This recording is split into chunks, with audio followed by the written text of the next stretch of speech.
एक बार एक राजमहल में काम वाली बाई का लड़का खेल रहा था। खेलते खेलते उसके हाथ में एक हीरा आ गया।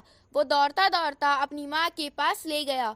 माँ ने देखा और समझ गई कि ये हीरा है, तो उसने झूठ मूठ का बच्चे को कहा कि ये तो कांच का टुकड़ा है, और उसने उस हीरे को महल के बाहर फेंक दिया। और थोड़ी देर के बाद वो बाहर से हीरा उठाकर चली गई और उसने उस हीरे को एक सोनी को दिखाया।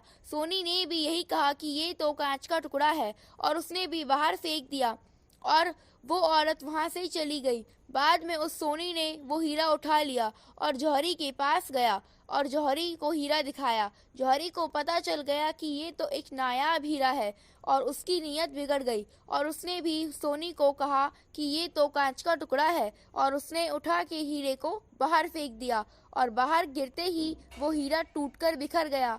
एक आदमी इस पूरे वाक्य को देख रहा था। उसने जाके हीरे को पूछा, जब तुम्हें 2 बार फेंका गया तब तुम नहीं टूटे, और तीसरी बार तुम क्यों टूट गए?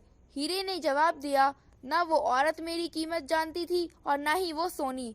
मेरी सही कीमत वो जौहरी ही जानता था, और उसने जानते हुए भी मेरी कीमत कांच की बना दी। बस मेरा दिल टूट गया और मैं टूट कर बिखर गया। जब किसी इंसान की सही कीमत जानते हुए भी लोग नकारा कहते हैं, तो वो भी हीरे की तरह टूट जाता है और कभी आगे नहीं बढ़ सकता है। इसलिए अगर आपके आसपास कोई भाई बहन, बेटी, बहू या कोई भी हो, अगर वो अपने हुनर को निखारते हुए आगे बढ़ने की कोशिश करता है, तो उसका हौसला बढ़ाओ, सपोर्ट करो। और यह ना भी कर सको तो कम से कम हीरे को कांच बताकर तोड़ने का प्रयास भी मत करो। हीरा खुद एक दिन अपनी जगह ले लेगा। अगर आपको हमारी दिल छू लेने वाली कहानी पसंद आई हो, तो हमारे चैनल हेलो जिंदगी को सब्सक्राइब कर लें। धन्यवाद।